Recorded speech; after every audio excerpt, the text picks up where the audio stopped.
पतंजलि जी के योग सूत्र के समाधिपाद योग सूत्र का सूत्र 34 इस प्रकार है। जो आपने पढ़ा इसका तात्पर्य है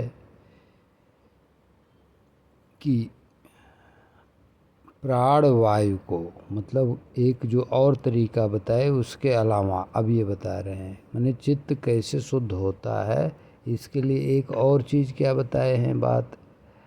मैत्री, करुणा, मुदिता, उपेक्षा, सुख दुख, पुण्य अपुण्य माने पाप और इन विषयों की भावना करना माने चिंतन करना, तो इससे मन प्रसन्न होता है।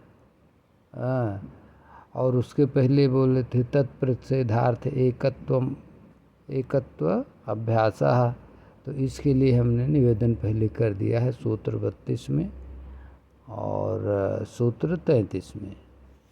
अभी ये है सूत्र 34। इसका तात्पर्य है कि कह रहे हैं अथवा प्राण वायु को बार बार बाहर निकालने और रोकने के अभ्यास से भी चित्त प्रसन्न होता है।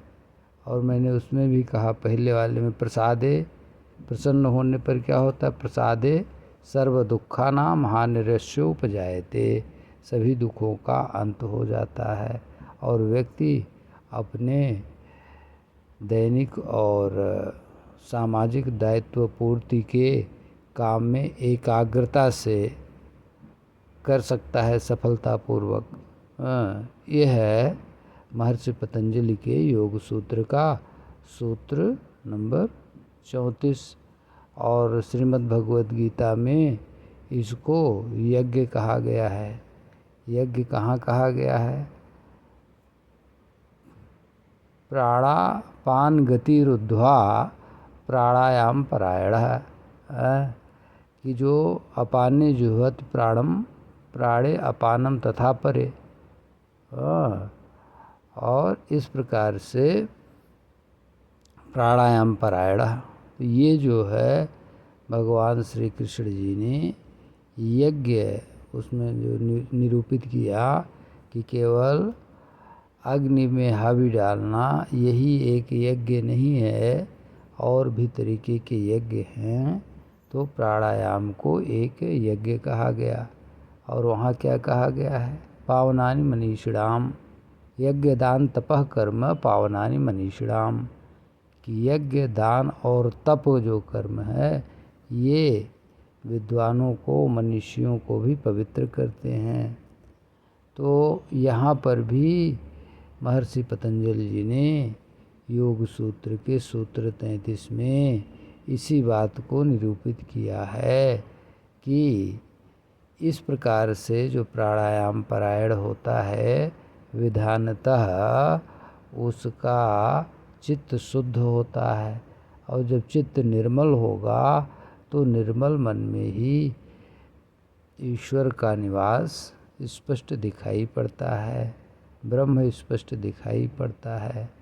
रामायण में भी लिखा है निर्मल मन जन सो मोहि पावा, और मोहि कपट छल छिद्र न भावा। तो निर्मल चित्त में ही प्रतिबिंब भगवान का, ईश्वर का दिखाई पड़ता है। माने ब्रह्म तभी दिखाई पड़ सकता है, मतलब अनुभव में जो विवेक बुद्धि से आता है तभी आ सकता है। इसलिए यहाँ प्राणायाम के विषय में कहा गया। अब प्राणायाम आजकल बहुत हो रहा है और जो करते हैं उसका लाभ भी ले रहे हैं, परंतु प्राणायाम को करने की विधि को योग्य प्रशिक्षक के द्वारा ही लेना चाहिए। वो लोग बताते हैं, उनको आप लोग विधिवत सुनिए और समझिए, वो बहुत आवश्यक है और शारीरिक रूप से भी फायदा करता है।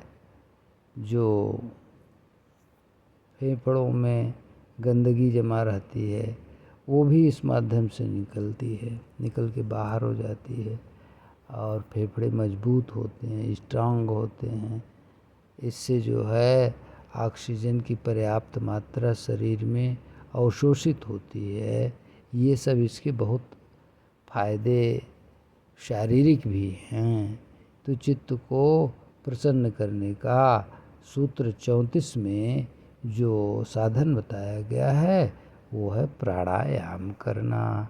यह निवेदन किया और पुनः फिर बाद में सूत्र 35 निवेदन करेंगे।